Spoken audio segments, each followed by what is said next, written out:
নমস্কাৰ, শুভ সন্ধিয়া। সকলোকে দ্বিতীয় দিনৰ বক্তৃতা প্ৰতিযোগিতালৈ স্বাগতম জনাইছোঁ। আজিৰ বক্তৃতা প্ৰতিযোগিতা পৰিচালনা কৰিবলৈ মোৰ সহকৰ্মী পল্লৱী শইকীয়া বাইদেউক অনুৰোধ জনালোঁ। বাইদেউ, আপুনি শুভ আৰম্ভণি কৰিব পাৰে। সকলোলৈকে পুনৰবাৰ দ্বিতীয় দিনৰ কাৰ্যসূচীৰ বাবে স্বাগতম জনাইছোঁ। আমাৰ সন্মানীয় বিচাৰকসকলকো স্বাগতম জনাইছোঁ, প্ৰতিযোগীসকলকো জনাইছোঁ। আৰু এতিয়া সময়ৰ প্ৰতি লক্ষ্য ৰাখি আমি প্ৰতিযোগিতা আৰম্ভ কৰিবলৈ আগবাঢ়িছোঁ। আমাৰ দ্বিতীয় দিনৰ কাৰ্যসূচীৰ প্ৰথম প্ৰতিযোগী আছিল কাব্যজ্যোতি গগৈ, নলবাৰী কলেজ। আমি কালি যিখিনি ৰুল বনাইছিলো, ৰুলখিনি যিহেতু শ্বেয়াৰ কৰিছিলো, আজিও ৰুলখিনি শ্বেয়াৰ কৰিলে ভাল হ'ব নেকি?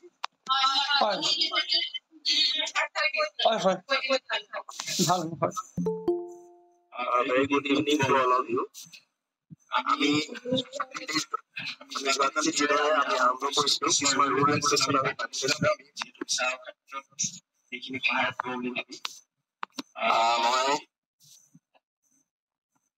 সকলোৰে জ্ঞাতাৰ্থে এই ৰুলখিনি আকৌ এবাৰ মই জনাই দিব বিচাৰিছো।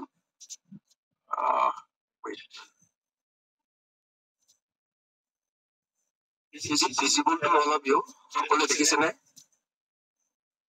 দেখিছেনে বাৰু মোৰ স্ক্ৰীনখন? নাই দেখা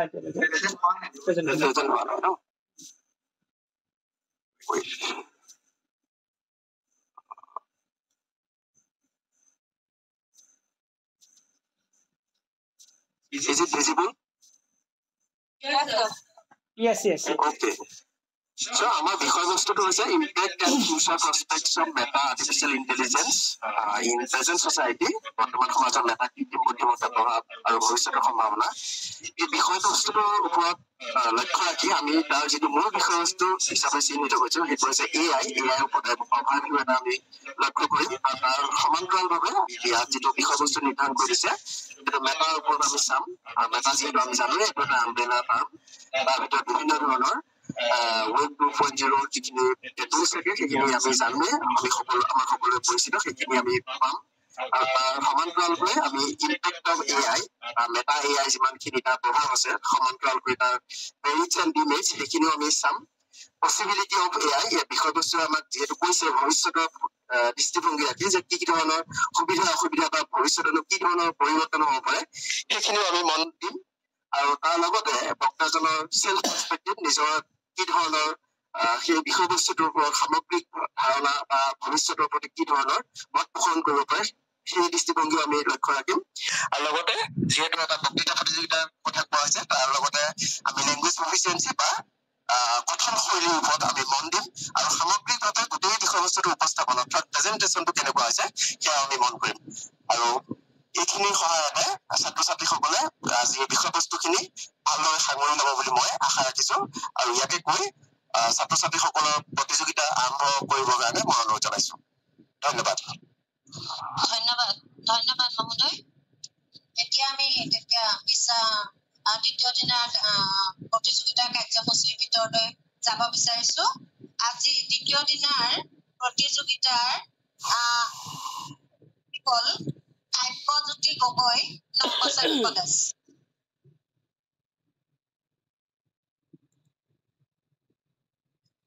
নমস্কাৰ, শুনা পাইছেনে বাৰু? Yes, please continue. নমস্কাৰ, মৰঙী মহাবিদ্যালয়ৰ প্ৰতিষ্ঠা দিৱসৰ লগত সংগতি ৰাখি আয়োজন কৰা এই বক্তৃতা প্ৰতিযোগিতাৰ বিচাৰক মণ্ডলী, উপস্থিত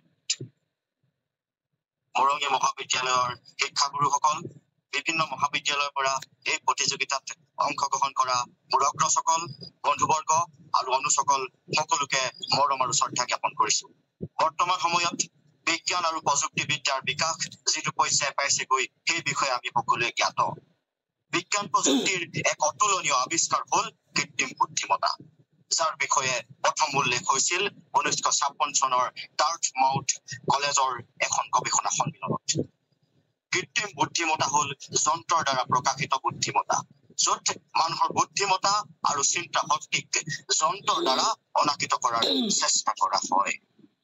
কৃত্ৰিম বুদ্ধিমতা, স্বাস্থ্য সেৱা, শিক্ষা, সামৰিক সুৰক্ষা, চাইবাৰ সুৰক্ষা, পৰিবহন, বিজ্ঞাপন আদি বহু দিশত অন্তৰ্ভুক্ত হৈছে। এক কথাত কবলৈ গলে কৃত্ৰিম বুদ্ধিমতাই মানুহৰ জীৱন ধাৰণ সহজ সাধ্য কৰি তুলিছে। আমি যদি চাওঁ, আমি ৰাতিপুৱা শুই উঠাৰ পৰা ৰাতি শুৱালৈকে অধিক সংখ্যক লোকেই প্ৰত্যক্ষভাৱেই হওক বা পৰোক্ষভাৱেই হওক এই কৃত্ৰিম বুদ্ধিমতাৰ লগত জড়িত হৈ থাকো। মেটা হল এনে এক কৃত্ৰিম বুদ্ধিমতা, যাৰ জৰিয়তে ফেচবুক, হোৱাটছআপ, ইনষ্টাগ্ৰাম আদি এপসমূহৰ ব্যৱহাৰকাৰীয়ে আগ্ৰহৰ সৈতে প্ৰাসংগিক বিভিন্ন ধৰণৰ তথ্য ব্যৱহাৰকাৰীয়ে লাভ কৰিব পাৰে। মেটাই বিভিন্ন ধৰণৰ ক্ৰিয়াকলাপ, বিষয়বস্তুৰ আধুনিকীকৰণ, বিভিন্ন পৰামৰ্শ আদি প্ৰদানেৰে ব্যৱহাৰকাৰীৰ সকলৰ সৈতে এক পাৰস্পৰিক সম্পৰ্ক গঢ়ি তুলিবলৈ সক্ষম হৈছে। মেটাৰ জৰিয়তে শিক্ষণৰ এক নতুন ধাৰা আৰম্ভ হৈছে বুলি আমি কব পাৰো। সকলো বস্তুৰে ভাল বেয়া দুইটা দিশ থাকে, ঠিক সেইদৰে কৃত্ৰিম বুদ্ধিমতাৰো ভাল বেয়া দুইটা দিশে আমি পৰিলক্ষিত কৰিব পাৰিছো। কৃত্ৰিম বুদ্ধিমতাৰো ভাল বেয়া দুইটা দিশ থকাৰ দৰে তেনেকৈ চৌদি আৰবৰ মানুহৰ দৰে আবেগ, অনুভূতি, খং আদি প্ৰকাশ কৰিব পৰা ৰবট ছফিয়াৰ নিৰ্মাতা ডক্টৰ ডেভিড হেনছনে কৰা এটা প্ৰশ্নৰ উত্তৰত ছফিয়াই ব্যংগ কৰি কৈছিল, আই উইল ডিষ্ট্ৰয় হিউমেন। ছফিয়া হল বিশ্বৰ প্ৰথমটো ৰবট যাক নাগৰিকত্ব প্ৰদান কৰা হৈছিল। যান্ত্ৰিক প্ৰগতি অনিবাৰ্য, সেয়া আমি সকলোৱে জানো। কিন্তু আমি লক্ষ্য ৰখা উচিত যে যন্ত্ৰৰ প্ৰয়োগ যাতে কেৱল মানৱ কল্যাণৰ বাবে হয়। আমি যদি মানুহৰ বুদ্ধিমতা আৰু কৃত্ৰিম বুদ্ধিমতা এই দুয়োটাক ইটোৰ সিটোৰ লগত যদি তুলনা কৰি চাওঁ, তেতিয়া যদি আমি ধৰো মানুহৰ স্থান যদি 10 বুলি আমি ধৰো, তেন্তে কৃত্ৰিম বুদ্ধিমতাৰ স্থান হব 1000। গতিকে আমি সকলোৱে ভাবি চোৱা উচিত যে মানুহতকৈ এটা যন্ত্ৰ কিমান বেছি বুদ্ধিয়ক হব পাৰে। হয়তো অনাগত সময়ত মানুহৰ বুদ্ধিমতা আৰু কৃত্ৰিম বুদ্ধিমতাৰ মাজত এক অঘোষিত প্ৰতিযোগিতা হব, আৰু এই প্ৰতিযোগিতাত বিজয়ী হোৱা নোহোৱাটোৱে বিচাৰ কৰিব মানৱ সভ্যতাৰ ভৱিষ্যত। আৰু বিশেষ নকওঁ, পুনৰবাৰ সকলোলৈকে মৰম আৰু শ্ৰদ্ধা জনাই মোৰ বক্তব্য ইমানতে সামৰি মাৰিছো। ধন্যবাদ। ধন্যবাদ কাব্যজ্যোতি গগৈ।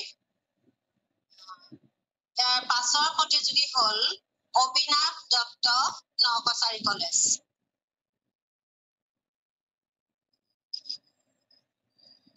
নমস্কাৰ, শুনি পাইছেনে বাৰু? হয় হয় শুনিছো।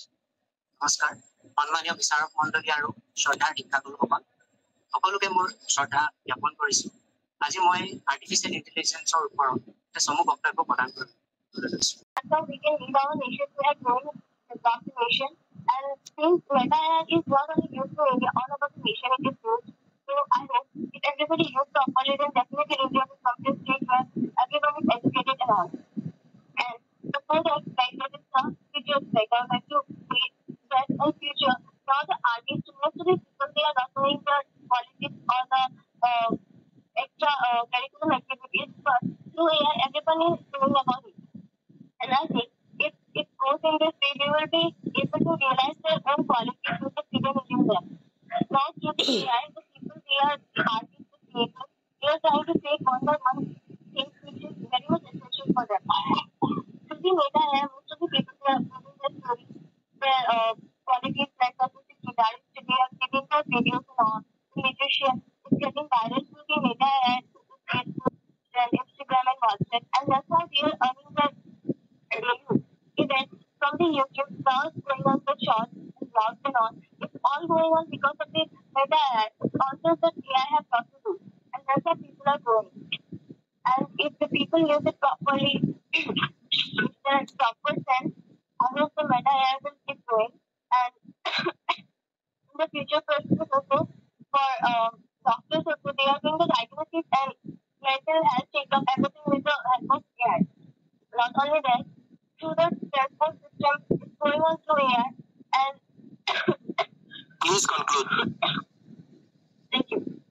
পাইছেনে? Yes. নমস্কাৰ। আজিৰ বক্তৃতাৰ বিষয় হৈছে সাম্প্ৰতিক সমাজত নেতা কৃত্ৰিম বুদ্ধিমত্তাৰ প্ৰভাৱ আৰু ইয়াৰ ভৱিষ্যত সম্ভাৱনা। ৰূপান্তৰেহে মাথো জগত ধুনীয়া কৰে, এই মোৰ গায়ত্ৰী মন্ত্ৰ। ৰূপৰ দৃষ্টিভংগীৰে জগত ধুনীয়া কৰিব পাৰে ৰূপান্তৰে, অৰ্থাৎ ট্ৰেন্সফৰ্মেশ্যনে। 1822 চনত চাৰ্লছ বেবেজে কম্পিউটাৰ উদ্ভাৱন কৰাৰ পৰা 2024 চনৰ 23 জুন তাৰিখে ভাৰতবৰ্ষত নেতা কৃত্ৰিম বুদ্ধিমত্তা লঞ্চ কৰালৈকে এয়া হৈছে ৰূপান্তৰ। 1956 চনত ডাৰ্টমাউথ কলেজৰ এখন গৱেষণা সন্মিলনত পোনপ্ৰথমবাৰৰ বাবে জন মেকাৰ্থিৰ দ্বাৰা উচ্চাৰিত কৃত্ৰিম বুদ্ধিমত্তা নামৰ শব্দটোৱে কম্পিউটাৰ পৰিচালিত যন্ত্ৰ মানৱৰ দ্বাৰা মানুহৰ প্ৰাকৃতিক বুদ্ধিমত্তাক অনুকৃত কৰাকে বুজায়। মেটা নামৰ আমেৰিকাৰ বহুৰাষ্ট্ৰীয় ব্যৱসায় প্ৰতিষ্ঠানটোৰ দ্বাৰা নিয়ন্ত্ৰিত ফেচবুক, ইনষ্টাগ্ৰাম, হোৱাটছআপ আদি ছচিয়েল মিডিয়া প্লেটফৰ্মছত নতুনকৈ সংযোজিত হৈছে এই মেটা কৃত্ৰিম বুদ্ধিমত্তা। উইকিপিডিয়াৰ প্ৰাপ্ত তথ্য অনুসৰি মেটা কৃত্ৰিম বুদ্ধিমত্তাই নিজৰ পৰিচয় দিয়ে এটা একাডেমিক ৰিচাৰ্চ লেবৰেটৰী হিচাপে, যিয়ে এআই কমিউনিটিৰ কাৰণে নলেজ জেনেৰেট কৰাত ফকাছ কৰে। সাম্প্ৰতিক সমাজত মেটা কৃত্ৰিম বুদ্ধিমত্তাৰ প্ৰভাৱৰ বিষয়ে ক'বলৈ গ'লে আমি দুই ধৰণে চাব পাৰিম, ইতিবাচক আৰু নেতিবাচক। ইতিবাচক দিশসমূহৰ ভিতৰত প্ৰথমে আহিব ই প্ৰত্যেকটো দিশতে উৎপাদনশীলতা বৃদ্ধি কৰাত অৰিহণা যোগাইছে। Automation, content generation, data analysis, creative collaboration, time management, accessibility, language translation, research and information আদি বিভিন্ন দিশত মেটা কৃত্ৰিম বুদ্ধিমত্তাই আমাক সহায় কৰিব পাৰে। মানুহৰ প্ৰাকৃতিক বুদ্ধিমত্তা সীমিত তথ্যৰে গ্ৰহণ কৰিব পৰা যিকোনো এটা সিদ্ধান্ততকৈ মেটা কৃত্ৰিম বুদ্ধিমত্তা অফুৰন্ত তথ্যৰে গ্ৰহণ কৰিব পৰা সিদ্ধান্তটো বেছি গ্ৰহণযোগ্য হোৱাৰ পৰিপ্ৰেক্ষিতত সাম্প্ৰতিক সমাজত মানুহক সঠিক সিদ্ধান্ত গ্ৰহণ কৰাত মেটা কৃত্ৰিম বুদ্ধিমত্তাই সহায় কৰিব পাৰে। আমাৰ স্বাস্থ্যজনিত সমস্যা হলেও প্ৰথমতে আমি প্ৰাথমিক সহায়কাৰী হিচাপে মেটা কৃত্ৰিম বুদ্ধিমত্তাৰ আশ্ৰয় ল'ব পাৰোঁ। ইয়াৰ উপৰিও বিভিন্ন ধৰণৰ নেতিবাচক প্ৰভাৱো পৰিলক্ষিত হয়। বৰ্তমান সময়ত বিভিন্ন ক্ষেত্ৰৰ ভালেমান যুগতে মেটা কৃত্ৰিম বুদ্ধিমত্তাই মানুহক ৰিপ্লেচ কৰিব পৰা ধৰণৰ শক্তিশালী কিন্তু হৈ গৈছে।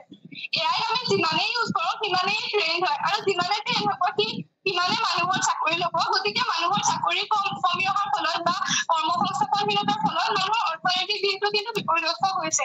ছচিয়েল মিডিয়া ব্যৱহাৰকাৰীৰ প্ৰাইভেচি আৰু চিকিউৰিটিৰ ওপৰত মেটা কৃত্ৰিম বুদ্ধিমত্তাই এটা বেয়া প্ৰভাৱ পেলাইছে। ইয়াৰ উপৰিও চাইবাৰ ক্ৰাইমৰ কথাটো আমাৰ সকলোৰে জ্ঞাতই। মোৰ উপৰোক্ত এজন বক্তাই কালি কৈ যোৱাৰ দৰে ই সমাজমুখী এজন মানুহক সমাজবিমুখ কৰি তুলি মানসিক ৰোগী পৰ্যন্ত কৰি তুলিব পাৰে। কিন্তু এই সকলোবোৰ দিশ নিৰ্ভৰ কৰিব মেটা কৃত্ৰিম বুদ্ধিমত্তা আমি কিদৰে ব্যৱহাৰ কৰিছো তাৰ ওপৰত। কৃত্ৰিম বুদ্ধিমত্তাই মানুহক নিষেধ কৰিব বুলি ভবা সকলোৱে মোৰ এটা প্ৰশ্ন যে জুইয়েও মানুহক এক মুহূৰ্ততে পুৰি ছাই কৰি পেলাব পাৰে, কিন্তু জুইৰ অবিহনে মানুহৰ মানৱ সভ্যতাৰ বিকাশৰ কথা আমি কল্পনাও কৰিব নোৱাৰো। গতিকে জুইয়ে মানুহক নিষেধ কৰিব বুলি ভাবি কি আমি জুইৰ ব্যৱহাৰ নকৰাকৈ আছো নেকি? Accelerated research and development, autonomy, scalability, তাৰপিছত আদি বিভিন্ন ক্ষেত্ৰত মেটাই ইয়াৰ ভৱিষ্যত সম্ভাৱনীয়তা আছে। ইয়াৰ উপৰিও ইনোভেশ্যনৰ ক্ষেত্ৰত মেটা কৃত্ৰিম বুদ্ধিমত্তাই আমাক যথেষ্ট পৰিমাণে সহায় কৰিব পাৰে। বিভিন্ন ধৰণৰ টেকনলজিৰ লগত একীকৃত হৈ মেটা কৃত্ৰিম বুদ্ধিমত্তাই ভৱিষ্যতে সমগ্ৰ বিশ্বতে উদ্যোগ ক্ষেত্ৰত নতুন সম্ভাৱনাৰ সৃষ্টি কৰি মানৱ সমাজক আগুৱাই লৈ গৈ অভূতপূৰ্ব বিকাশ সাধন কৰাৰ সম্ভাৱনা আছে। মেটা কৃত্ৰিম বুদ্ধিমত্তাই শিক্ষা, স্বাস্থ্য, পৰিবহণ, ইয়াৰ উপৰিও চিনেমা জগত, সংগীত জগত আদি উদ্যোগসমূহক প্ৰযুক্তিবিদ্যাৰ উন্নতিৰে এক অভূতপূৰ্ব আৰু বেলেগ ধৰণে ৰূপান্তৰ কৰি পেলাব পাৰে ভৱিষ্যতে। আৰু এই উদ্যোগসমূহত বৰ্তমান যিসমূহ মানুহ সংযোজিত হৈ আছে বা জড়িত হৈ আছে, এই মানুহসকলৰ প্ৰয়োজনীয়তাও কিন্তু ভৱিষ্যতে একেবাৰে শূন্য কৰি পেলাব পাৰে মেটা কৃত্ৰিম বুদ্ধিমত্তাই। ষ্টিফেন হকিঙৰ দৰে এজন মহান বিজ্ঞানীৰ আৱিষ্কাৰ আৰু সৃষ্টিকৰ্মসমূহৰ পৰা মানৱ জাতি বঞ্চিত হলহেঁতেন যদি সেই সময়ত প্ৰযুক্তিবিদ্যাৰ কিমান পৰিমাণৰ উন্নতি সাধন নহলহেঁতেন। গতিকে কিজানি ভৱিষ্যতেও আৰু কোনোবা ষ্টিফেন হকিঙে প্ৰযুক্তিবিদ্যাৰ হাত ধৰি পৃথিৱীখনক কিবা এটা দি যাবলৈ ৰৈ আছে। প্ৰাকৃতিক বুদ্ধিমত্তা আৰু কৃত্ৰিম বুদ্ধিমত্তাৰ মাজৰ পাৰ্থক্য এইখিনিতে মাত্ৰ। বৰ্তমানো থাকিব আৰু ভৱিষ্যতলৈও থাকিব যে প্ৰাকৃতিক বুদ্ধিমত্তাই ইনপুট আৰু আউটপুট অবিহনে বা চিন্তা নকৰাকেও তাৰ অস্তিত্ব বৰ্তাই ৰাখিব পাৰে, কিন্তু কৃত্ৰিম বুদ্ধিমত্তাৰ এই সক্ষমতা নাই। ইনপুট আৰু আউটপুট অবিহনে কৃত্ৰিম বুদ্ধিমত্তা